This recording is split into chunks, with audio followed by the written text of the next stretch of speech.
There is a question, is the attitude of Islam to history. And in fact, what we find, the basic attitude is that all history is in fact an Islamic history. That means that all the major figures of history basically are Muslims. From Adam down to our own time.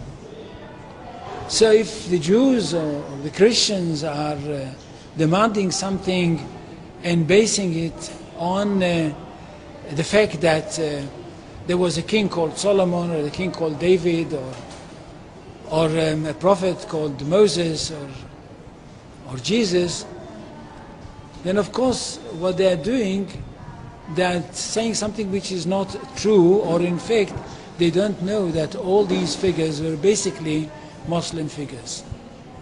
They were, in fact, since the creation of the world there is only one religion, and this is the religion of Islam.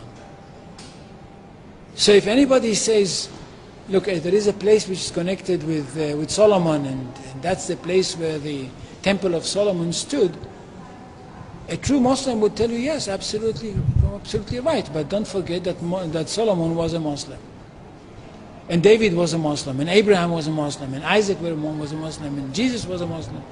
And this is what I mean by the Islamization of history. And you can understand that through Islamization of history, you've got Islamization of geography. Anywhere which was connected with these people, or with these prophets, which were all Muslims, becomes a Muslim territory. And therefore, when Islam was not in that area before Muhammad came to it, but it should have been there.